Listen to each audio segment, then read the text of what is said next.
मैं प्रस्ताव करता हूं कि बिहार नर्सेस पंजीकरण संशोधन विधेयक 2026 स्वीकृत हो।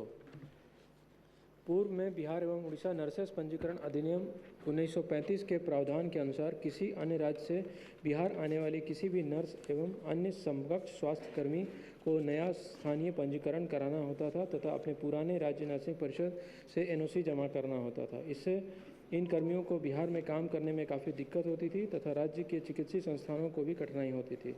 भारत सरकार ने व्यापार सुधार कार्य योजना 2024 ईज ऑफ डूइंग बिजनेस के अंतर्गत निबंधन संबंधी कठिनाइयों को दूर करने हेतु नीतिगत सुधारों को अनिवार्य माना।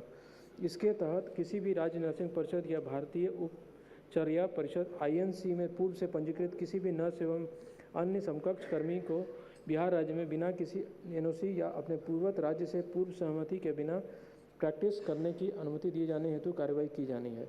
इसका उद्देश्य पेशेवर नर्स एवं अन्य के लिए विभिन्न राज्यों में आना जाना और उनके कार्य प्रणाली को आसान बनाना है।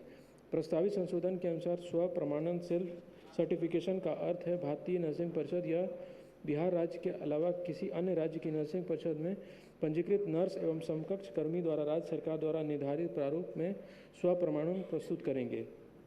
मूल अधिनियम में एक नई धारा 10A जोड़ी गई है जिसके अंतर्गत भारतीय नर्सिंग परिषद या किसी अन्य राज्य नर्सिंग परिषद के रजिस्टर में वैध रूप से पंजीकृत कोई भी नर्स एवं अन्य बिना किसी स्थानीय पंजीकरण या पूर्ववर्ती नर्स राज्य नर्सिंग परिषद से अनापत्ति प्रमाण पत्र के बिहार राज्य में कानूनी रूप से नर्सिंग अभ्यास कर सकेंगे।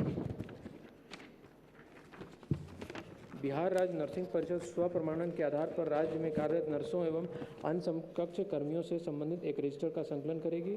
यदि स्व प्रमाणन के आधार पर कार्यरत कोई भी नर्सिंग कर्मी पेशेवर कदाचार का दोषी पाया जाता है तो परिषद को बिहार राज्य के भीतर उसके नर्सिंग अभ्यास के अधिकार को निलंबित करने का अधिकार होगा तथा इसकी सूचना संबंधित राज्य नर्सिंग परिषद अथवा भारतीय उपचर्या परिषद को दे दी जाएगी। धारा 17 में संशोधन करते हुए राज्य सरकार को स्व प्रमाणन से संबंधित प्रपत्र प्रक्रिया दिशा निर्देश और प्रशासनिक तंत्र निर्धारित करने की शक्ति प्रदान की गई है। स्व प्रमाणन की पूरी व्यवस्था ऑनलाइन के माध्यम से की जाएगी। इस अधिनियम के अधिनियमित होने के पश्चात राज्य के विभिन्न राज्यों से बिहार में आने वाले विशेष रूप से प्रशिक्षित किसी भी नर्स एवं अन्य सेवा राज्य के आमजनों को प्राप्त हो सकेगी। आप सदन से अनुरोध है कि इस विधेयक पर अपनी स्वीकृति प्रदान करें। प्रश्न